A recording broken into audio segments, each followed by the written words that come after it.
আজ ২৮শে জানুয়ারি আন্তর্জাতিক কলকাতা বইমেলার শুভ উদ্বোধন করলেন মাননীয় মুখ্যমন্ত্রী মমতা বন্দ্যোপাধ্যায়।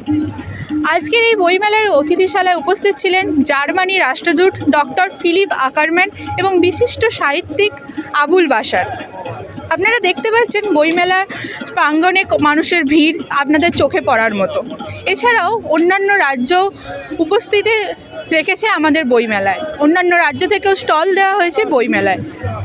একই সাথে আপনাদের একটা বিশেষ খবর জানিয়ে রাখবো, এই বছর ৪৮তম কলকাতা আন্তর্জাতিক বইমেলায় স্টল পেল না বাংলাদেশ। ক্যামেরায় সঞ্জয় দলিয়ার সাথে সঞ্জনা সমাদ্দারের রিপোর্ট, ক্রাইম প্রেস বেঙ্গল।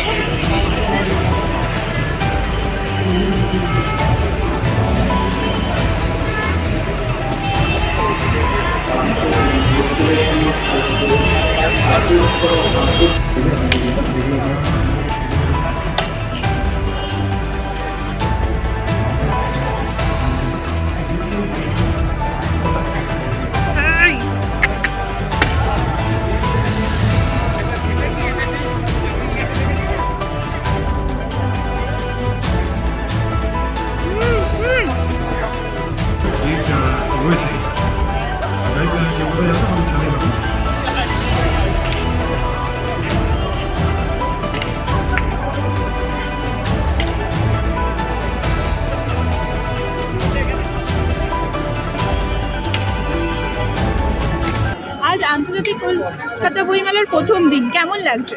ভালো লাগছে। আজ প্রতি বছরই কি আসা হয়? প্রত্যেক বছরে আসা।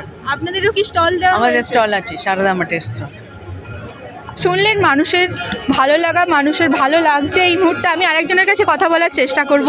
কেমন লাগছে দাদা, আজকে প্রথম দিন কলকাতা বইমেলার, কেমন লাগছে? ভালোই লাগছে। প্রতি বছরই কি আসা হয় এখানে? আমরা তো এখানে যে এটা তো পাবলিশার বা যারা স্টল দিচ্ছে তাদের লাইন, তো হ্যাঁ আমরা প্রত্যেক বছর স্টল দিই, তাই আসতে হয়। আপনারা শুনলেন, প্রত্যেকেই বইয়ের টানে, বই পড়ার আনন্দে তারা আসেন, তাদের ভালো লাগা থাকে, তারা বই পড়তে ভালোবাসে।